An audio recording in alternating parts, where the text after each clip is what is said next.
ఇప్పుడు నా ఏజ్ 27, హైదరాబాద్ లో ఉంటున్నాను. నా ఇన్ హ్యాండ్ శాలరీ 40,300. నేను ఉండే 1 BHK కి రెంట్, మెయింటెనెన్స్, ఆఫీస్కి వెళ్ళడానికి పెట్రోల్, గ్రాసరీలు ఇవన్నీ కలుపుకుంటే నెలకి ఈజీగా 25,000 ఖర్చు అవుతుంది నాకు. ఇక మిగిలేది 15,000. ఆ 15,000 మొన్నటిదాకా ఎడ్యుకేషన్ లోన్ కట్టుకున్నా. ఇప్పుడు నా బండి ఈఎంఐ కడుతున్నాను. మిగతా డబ్బులు ఇంటికి పంపించాలి. ఇవన్నీ పోతే ఇంకా నా సేవింగ్స్ సంగతి ఏంటి చెప్పు. ఇలాంటి పరిస్థితుల్లో ఒక అమ్మాయిని పెళ్లి చేసుకుని హైదరాబాద్ లాంటి సిటీకి తీసుకొచ్చి నేను పోషించాలి. అమ్మాయికి మనలా కాదు, ₹1 ఎక్కువ ఖర్చు అవుతుంది. అవెక్కడి నుంచి తీసుకురాను? ఇంకా వచ్చే అమ్మాయి కూడా వర్కింగ్ ఉమెన్ అయితే ఎంతమంది ఇప్పుడు అమ్మాయిలు హస్బెండ్ కి శాలరీ చెప్పి కలిసి ఖర్చు పెడుతున్నారు? అలాంటి అమ్మాయి రావడమే రేరు.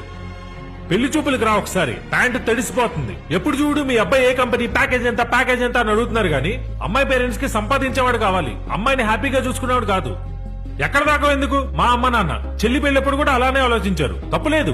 అందమైన అమ్మాయిలందరూ లవ్ మ్యారేజ్లు చేసుకుంటున్నారు. యావరేజ్ గా ఉన్న వాళ్ళేమో గవర్నమెంట్ జాబులు చూసుకుంటున్నారు. ఇంకా మిగిలిన అమ్మాయిలు డీటెయిల్స్ పంపిస్తున్నారు, ఫోటోలు పంపట్లా. పెద్ద అప్సర్ అసలు. మరి ఈ అమ్మాయి డీటెయిల్స్ పెళ్లి చూపుల వరకు కూడా రానివ్వట్లేదురా. డీటెయిల్స్ కనుక్కొని ఇన్స్టాగ్రామ్ లో, వాట్సాప్ లో మెసేజ్ చేసి వాళ్ళ రిక్వైర్మెంట్స్ మ్యాచ్ అవ్వకపోతే మ్యాచ్ క్యాన్సిల్ అని చెప్తున్నారు. దీంట్లో ట్రాజెడీ ఏంటంటే ఇది హైలైట్. నన్ను రిజెక్ట్ చేసే అమ్మాయి ఎలా ఉంటుందో కూడా నాకు తెలియట్లేదురా. చిన్న బతుకు. ఇంకొకతేమో పెళ్ళవంగానే మనం యుఎస్, కెనడా వెళ్ళిపోదాం, మీ పేరెంట్స్ కి మా పేరెంట్స్ కి సంబంధం లేదంటది. అరే ఒక సంబంధం రా. అమ్మాయి యావరేజ్ గా ఉన్నా నేను ఓకే చేశాను రా. నేను లావుగా ఉన్నానంట, ఆ రీజన్ చెప్పి క్యాన్సిల్ చేసింది. అరే సంబంధం పేరుతో సంబంధం లేని విషయాలు చెప్పి సంబంధాలు క్యాన్సిల్ చేస్తుంటే ఒక్కోసారి కాన్ఫిడెన్స్ చచ్చిపోతుందిరా.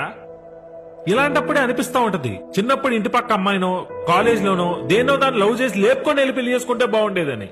సో ఫస్ట్ ఒక అమ్మాయి దొరకాలి.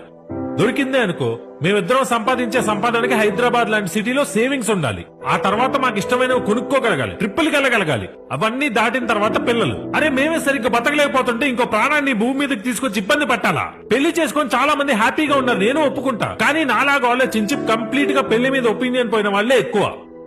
ఒక్కోసారి భయం వేస్తూ ఉంటుంది. డీటెయిల్స్ పంపగానే అమ్మాయి సైడ్ వాళ్ళు ఓకే చేస్తారు. ఆ అమ్మాయి ఎవరినన్నా లవ్ చేసిందా, లేకపోతే ఆ అమ్మాయి లవ్ చేసి లేచిపోతుంటే మనకు కట్టబెడుతున్నారా అర్థం కాదు.